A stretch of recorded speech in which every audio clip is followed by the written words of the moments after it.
Yogesh, thank you so much for making the time to join us today. I think firstly, before we get into it, one might want to find out what is the difference between maybe having an international portfolio and a domestic portfolio, and what is the attraction? Why would one go with that? Well, I suppose with the higher rates of returns which are available in foreign countries, one would normally tend to want to invest offshore rather than concentrate on only domestic markets.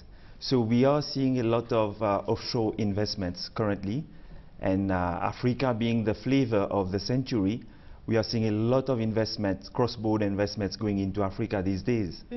Where in Africa exactly are we seeing these funds flowing through? You said Africa is the flavor of the century. Are there perhaps countries that are... Yes, indeed. I mean, coming from Mauritius, and Mauritius being a platform for cross-border investments, we see a lot of investment and trade flows going into the SADC countries, the Southern African Development Community countries, so Eastern and Southern Africa. But having said this, we also have a lot of investments that go into Western African countries. What are the biggest risks? Because one would think if you're looking at an international portfolio, there is some risk that comes with it in terms of diversifying. Some of those emerging markets can be seen as somewhat risky, and some of the other frontier markets. So if you're looking at it on an East-West and Southern Africa basis, I mean, what's the best place to start? And maybe also talk about some of those risks involved. Yes, there are many risks associated with offshore investments. And in order to mitigate those risks, you need to find the best place to structure your investment. And Mauritius, I think, is one of the best places for structuring African investments. Why? Because, first of all, Mauritius is a treaty-based jurisdiction, so it helps it helps international investors to mitigate their tax positions. Secondly, on top of the double taxation agreements, and now we're talking about some 40 double taxation agreements that Mauritius has signed with other countries, some 20 of which are with African countries only. We also have the investment promotion and protection agreements, which protects the return of the capital and the return from the investee country. So basically, you know, it protects against risk of expropriation of assets, for example. So basically, we are looking at some of these reforms that have been put into place in order to make the movement of funds and to make investors feel a lot safer about where they are. At the moment, you know, where else are we seeing countries picking up on reforms? If I think about reforms, one country that comes to mind is the likes of Rwanda, who's done pretty well. You've mentioned Mauritius. Where else are we seeing the adaptation of these reforms? Yes, I mean, we have countries like Rwanda, who is doing very well, and indeed trying to be a sort of financial center for Africa. One of the other things in terms of your international portfolio that came to mind is what we call estate and wealth transfer planning. Yes. What exactly is that? Well, to put it in a simple way, it's basically about high net worth individuals, so rich people providing for succession planning. You know, so it's planning for future generations.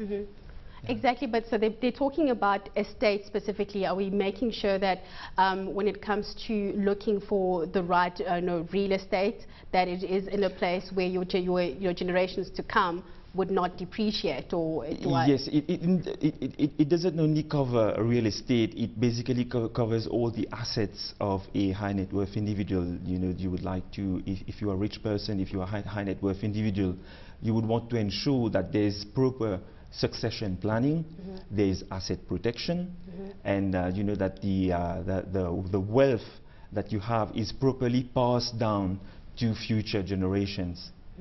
Let's also talk about maybe something that may be also applicable in terms of businesses, and that would be in terms of structuring cross-border investments. How are we doing on the continent in terms of that? We are trying to move towards regional integration, having deeper, capital markets. How are we doing in terms of cross-border investments? Yeah, cross-border investments is very much encouraged now, and we have organizations like the SADC or the COMESA, which not only encourages cross-border investments, but also cross-border trades. amongst countries. So it allows for preferential tariff rates to be applied in those regions. There's always been talk that, whenever you talk about cross-border, it becomes very cumbersome. There's a lot of administration and paperwork. Are you seeing perhaps banks coming forward and offering platforms where it's easier to invest and trade between cross-borders? Oh yes, and banks like AfrAsia Bank in Mauritius, we facilitate a lot of those trade flows and those cross-border investments. By providing the cash management, the treasury, the opening of accounts in different currencies, and so we do facilitate those types of investments. So you've definitely been seeing a pickup in these types of transactions. Yes, indeed. Going forward, what else can we expect from AfrAsia in terms of of being able to facilitate investment within the different African countries and in Mauritius? Well, currently we're working with a lot of international investors, what we call limited partners, and who work with local GPs, general partners in Africa.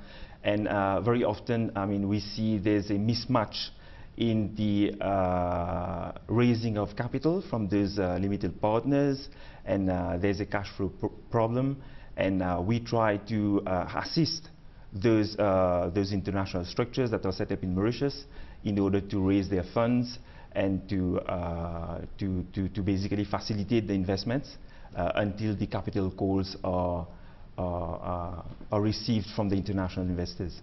So basically it's like a bridge financing